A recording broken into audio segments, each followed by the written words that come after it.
வணக்கம். தமிழ் வெற்றிலை சமையலுக்குள்ளே போகலாம் வாங்க. நம்மளோட சேனலை நீங்கள் ஃபஸ்ட் டைமாக பார்க்குறீங்க அப்படின்னா சப்ஸ்கிரைப் பண்ணுங்கள், பெல் சிம்பிளை கிளிக் பண்ணுங்கள், ஆல் பட்டனையும் செலக்ட் பண்ணி விட்டுருங்க ஃப்ரெண்ட்ஸ். இன்றைக்கி நம்ம என்ன ரெசிபி பார்க்க போகிறோம் அப்படின்னா பனங்கிழங்கு வச்சு அதை எப்படி வேக வைக்கிறது, அதுக்கப்புறம் அது எப்படி புட்டு செய்கிறது அப்படிங்கிறத பார்க்க போகிறோம். ஸோ வீடியோவை ஸ்கிப் பண்ணாமல் பாருங்கள். இந்த பனங்கிழங்கு பின்னாடி பகுதி வந்து ஒரு குச்சி மாதிரி இருக்கும், அதை வெட்டி விட்டுருங்க. தலைப்பகுதிக்கிட்ட வேர் மாதிரி இருக்கும், அதையும் வெட்டி விட்டுருங்க. வெட்டிட்டு நீங்கள் என்ன பாத்திரத்தில் வேக வைக்கிறீங்களோ அந்த பாத்திரத்தோட அளவுக்கு தகுந்த மாதிரி கிழங்கு எல்லாத்தையும் வெட்டி நம்ம அந்த பாத்திரத்தில் சேர்த்துக்கலாம். பனங்கிழங்கு வந்துட்டு உடம்புக்கு ரொம்ப நல்லதுங்க. நீங்கள் அதனால் இப்போ பனங்கிழங்கு சீசன் அப்படிங்கிறனால இதை தவறாமல் நீங்கள் வாங்கி உங்கள் உணவில் சேர்த்துக்கோங்க. பனங்கிழங்கு வந்துட்டு நம்ம சாப்பிட்டோம் அப்படின்னா நம்ம உடம்புல இருக்க ஹீட் வந்து குறையும், உடல் சூடு தனியும். ஸோ அதனால் பனங்கிழங்கு நீங்கள் இந்த வெயில் டைமில் தவறாமல் நீங்கள் எடுத்துக்கிட்டீங்க அப்படின்னா உங்கள் உடம்புக்கு ரொம்ப நல்லதுங்க. அதே போல் ரொம்ப ஒல்லியாக இருக்க பர்சன்ஸ் வந்துட்டு இப்போ பனங்கிழங்கு சீசன் அப்போது இந்த கிழங்கு வாங்கி நீங்கள் சாப்பிட்டீங்க அப்படின்னா அவங்களோட உடல் எடை வந்து அதிகரிக்கும். பனங்கிழங்கு நம்ம சாப்பிட்டுட்டே இருந்தோம் அப்படின்னா அவங்க வெயிட் வந்து இன்க்ரீஸ் ஆகும். அதே போல் இது வந்து பிளட் லாஸில் இருக்காங்க இல்லையா, இரத்த சோகை இருக்கிறவங்க வந்துட்டு பனங்கிழங்கு சாப்பிட்டீங்க அப்படின்னா அவங்களுக்கு வந்து ஒரு நல்ல நோய் எதிர்ப்பு சக்தி கிடைக்கும், இரத்தத்தோட அணுக்கள் வந்து இன்க்ரீஸ் ஆகும். ஸோ அதனால் பனங்கிழங்கு தவறாமல் நீங்கள் உணவில் சேர்த்துக்கோங்க. நம்ம எல்லா கிழங்கையும் வெட்டியாச்சு.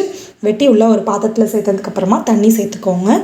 தண்ணி சேர்த்துட்டு உப்பு, மஞ்சள் தூள் போட்டு நல்லா வேக வச்சு எடுத்துக்கலாம். நான் வந்து 8 விசில் போல் விட்டு எடுத்து எனக்கு கரெக்டாக அதில் வெந்திருந்தது. உங்களுக்கு வந்து ரொம்ப காஞ்சிருக்கு, வேகாத மாதிரி தெரிஞ்சுது அப்படின்னா ஒரு 10 விசில் போல் விட்டு எடுத்துக்கோங்க. இந்த போல் கம்பி உள்ளே வச்சு பாருங்கள், நல்லா உள்ளே இறங்குச்சு அப்படின்னா நல்லா நமக்கு கிழங்கு வெந்துருச்சுன்னு அர்த்தம். இது வந்து வளர்கிற குழந்தைங்களுக்கு இது வந்து கொடுத்தீங்க அப்படின்னா அவங்களுக்கு வந்து இது ரொம்ப நோய் எதிர்ப்பு சக்தி இதில் அதிகமாக இருக்கனால அவங்களோட ஹெல்த்துக்கு இது ரொம்ப நல்லது. உங்களுக்கு வந்து கிழங்கா கொடுத்தீங்க அப்படின்னா அவங்க சாப்பிட்டாங்க அப்படின்னா கொடுங்க. இல்லை அப்படின்னா கிழங்கு இருக்கிற சீசன் டைம்லேயே இதை நல்லா வேக வச்சு பவுடர் பண்ணி கஞ்சி இல்லை தோசை அந்த மாதிரி அவங்களுக்கு செஞ்சு கொடுத்தாலும் அவங்க ரொம்ப விரும்பி சாப்பிடுவாங்க. ஸோ இது வந்து குழந்தைங்களுக்கு ரொம்ப நல்லது, நோய் எதிர்ப்பு சக்தி இதில் அதிகமாக இருக்குது. ஸோ அதனால் இதை தவறாமல் சீசன் டைம்லேயே நம்ம இதை வாங்கி நல்லபடியாக சாப்பிட்டுக்கலாம். நம்ம இப்போ இது எல்லாத்தையும் வந்துட்டு நம்ம உரித்து எடுத்துக்கலாம். இது வந்து உப்பு போட்டு நம்ம வேக வச்சுருக்கோம். உங்களுக்கு இதுவே போதும் அப்படின்னா நீங்கள் இப்படியே உரித்து சாப்பிட்டுக்கலாம். சாப்பிட்டது போக கிழங்கு கொஞ்சம் மீதியாகிடுச்சு, இது என்ன பண்ணுறது அப்படின்னு யோசிச்சிட்டிங்கன்னா உடனே டக்குன்னு வந்துட்டு நம்ம இன்னொரு ஐட்டம் ரெடி பண்ணிடலாம். இந்த போல் எல்லா கிழங்கையும் நல்லா உடச்சிட்டு ஒரு பிளேட்டில் சேர்த்துக்கோங்க.